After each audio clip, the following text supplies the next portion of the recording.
much anticipated remake of everyone's favourite space opera, Mass Effect Legendary Edition, has landed, and with it the opportunity to enjoy a gaming classic, but with better, brighter graphics. My name is Alan Dexter, Senior Hardware Editor at PC Gamer, and I've scored over 100 Geth headshots in the name of benchmarking. Mass Effect Legendary Edition is a huge graphical improvement over the original game that came out 13 years ago on PC, but be warned, this is still built using Unreal Engine 3.0, so don't expect a massive overhaul.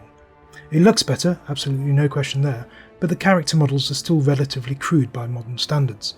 Don't expect too much and you won't be disappointed, and underneath it all, it's still a great game. That's the important thing.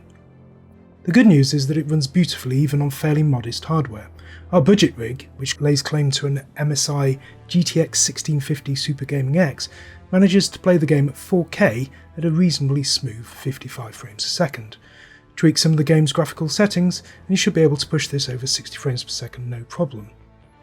The thing is, there aren't many settings to play with, and of the 5 available, not counting VSync, only 3 of them actually make any difference to the frame rates.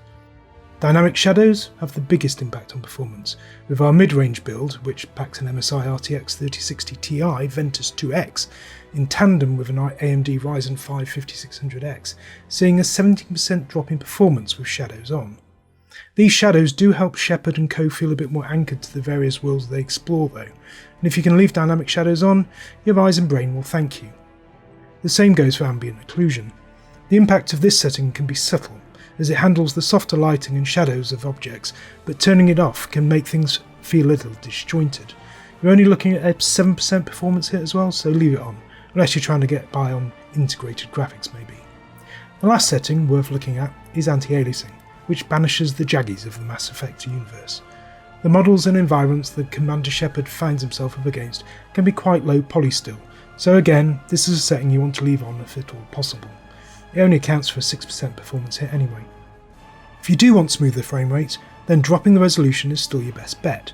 Our budget builds hit 112 frames per second at 1440p and over 170 frames per second at 1080p. This game doesn't need a beast of a graphics card to produce smooth frame rates, especially if you're still running a 1080p screen.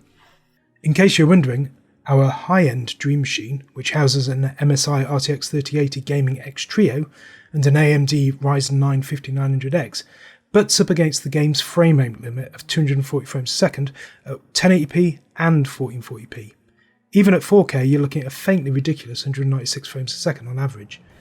The big takeaway from all of this is that Mass Effect Legendary Edition isn't out to punish your system. It should just run without having to dial back any of the settings. Thanks for watching, and if you want to know anything else about Mass Effect Legendary Edition, check out PCgamer.com.